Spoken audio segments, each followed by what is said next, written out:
Halo, YouTube. Halo.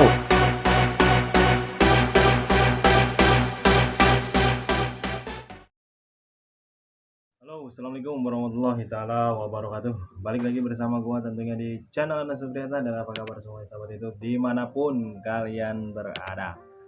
Oke teman-teman, balik lagi nih kita di video saya tentunya di sharing tentang pekerjaan yang ada di Alfamart. Sharing apa aja sih yang sudah teman-teman kerjakan di pekerjaan yang teman-teman kerjakan di Alfamart ini gitu kan.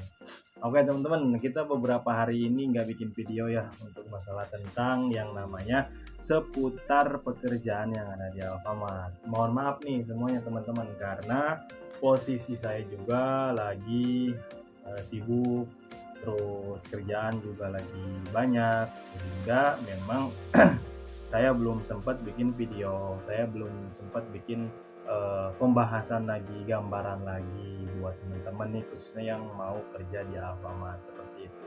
Oke teman-teman, jadi pada kesempatan video kali ini saya mau sedikit membahas tentang perkariran atau sistem kerjanya di Alfamart untuk lanjut ke jenjang karir. Ada beberapa step, ada beberapa tahapan yang harus teman-teman siapkan pada nantinya teman-teman akan mengikuti proses tahapan ke jenjang karir, yakni dari teman-teman sekarang ini di grade 4 atau masih jabatannya kru.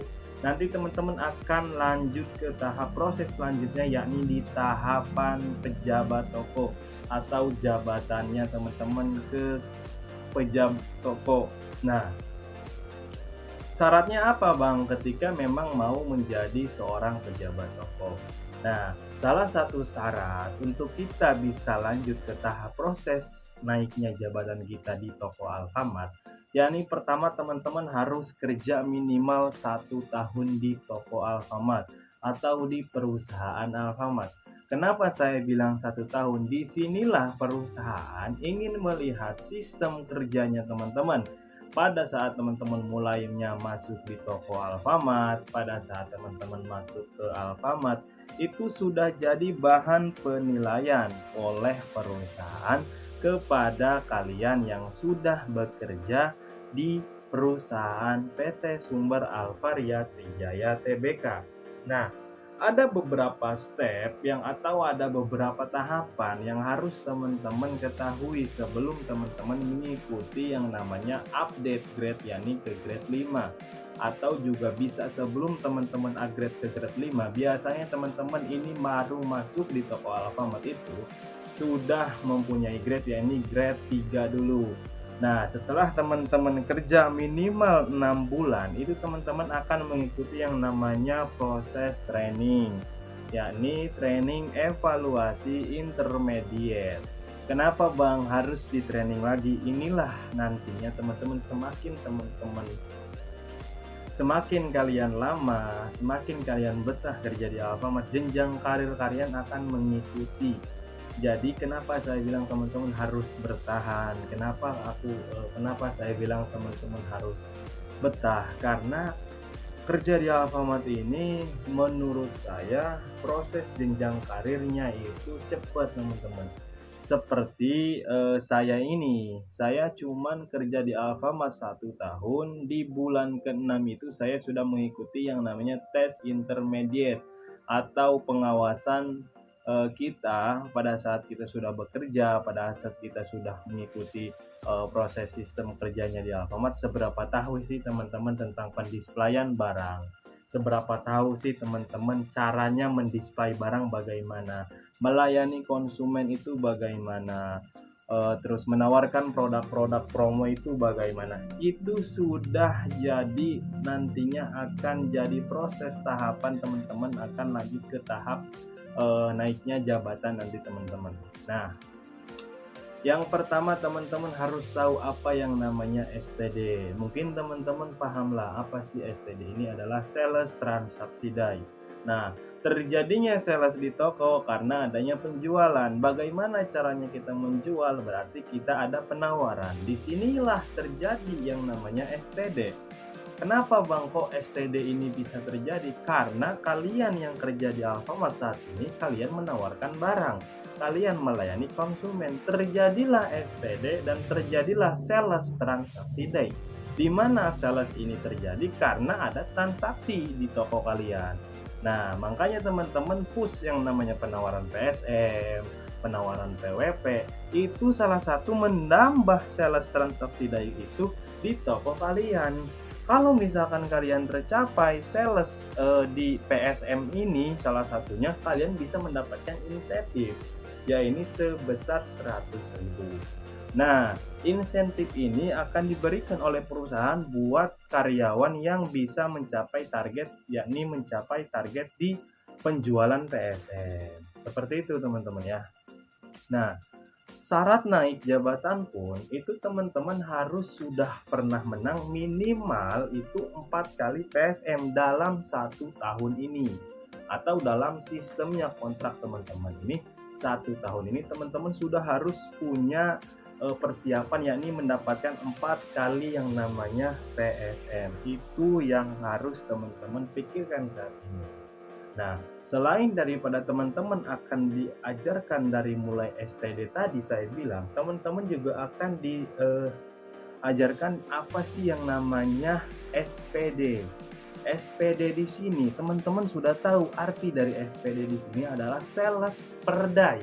Kenapa Bang terjadinya sales per day?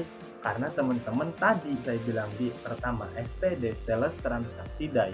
Adanya sales karena teman-teman menjual barang. Nah, perbedaannya antara STD dengan SPD di sini beda.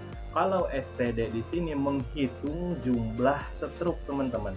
Jadi misalkan ada satu konsumen membeli rokok, membeli ciki, Indomie dan lain sebagainya, terjadilah transaksi tersebut. Misalkan si A transaksi sebanyak 50.000, keluarkan struk menjadi sales transaksi day. Kedua, si B belanja lagi sebanyak 45.000, terjadilah transaksi, yakni disebut transaksi day. Nah, kalau SPD, sales per day, itu dihitungnya 1 hari fullnya kita jualan, teman-teman. Jadi, misalkan teman-teman ini masuk di pagi, ya, pergantian shiftnya ke shift 2, shift 2-nya tutup toko malam, nah itu disebutnya sales per day atau salesnya 1 hari teman-teman dalam penjualan sehari itu dapat berapa.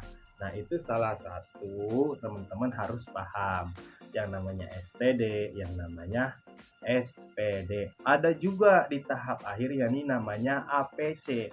Apa sih Bang APC ini? Average Sales Quantity atau rata-rata teman-teman, average sales quantity atau APC itu average sales quantity ya. Jadi rata-ratanya teman-teman atau toko kalian itu yang belanja berapa sih?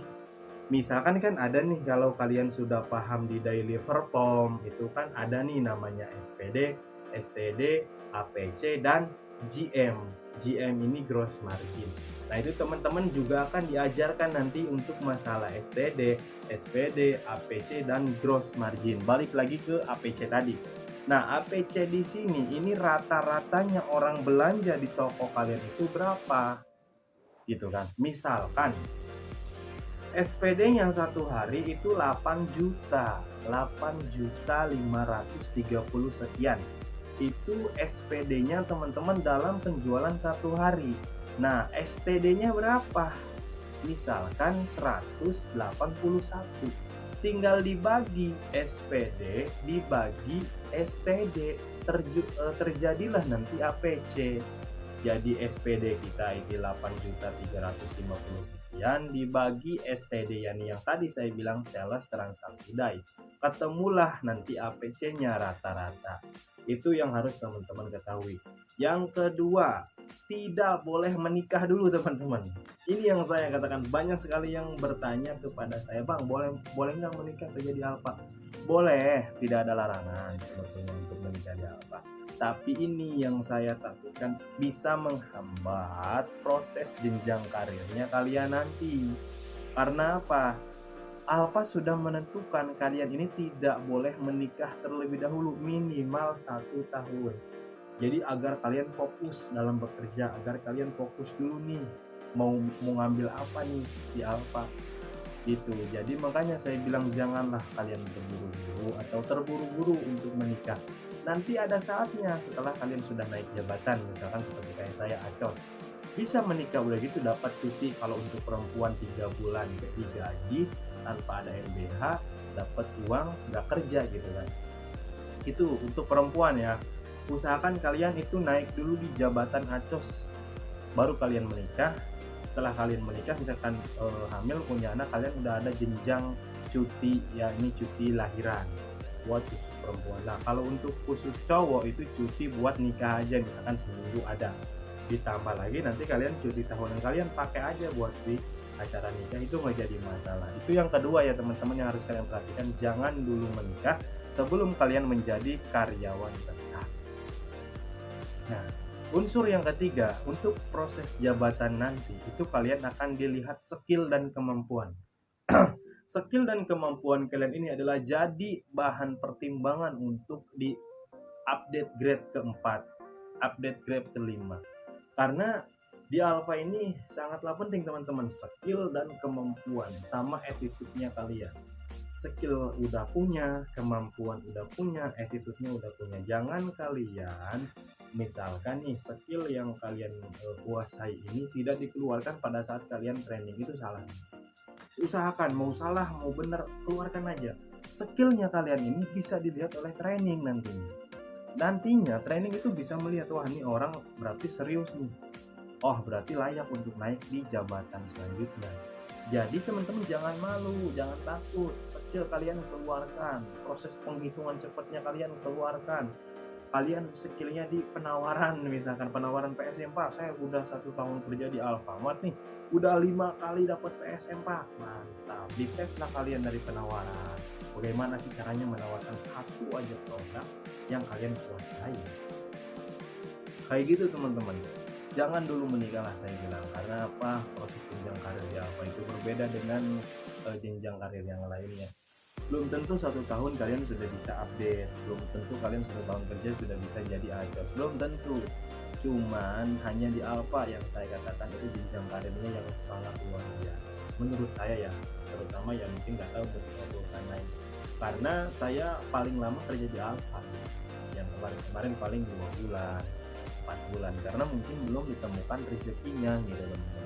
Alhamdulillah saya sudah dapat kerjanya enak, yakni di mudah-mudahan saya bisa manjang, karena cita-cita saya di Alfamart ingin jadi BM atau branch manager. Amin ya Allah ya rabbal alamin. Ya itu aja teman-teman sharing di video kali ini ya. Karena banyak sekali yang bertanya, bang untuk naik jabatan atau kerja di Alfamart boleh nggak sih menikah? Saya bilang boleh aja menikah, tapi nantinya kalian akan terhambat di jenjang karir. Karena kemarin baru saja terjadi, kasir saya yang belum menjadi karyawan dan belum menjadi naik jabatan sudah menikah.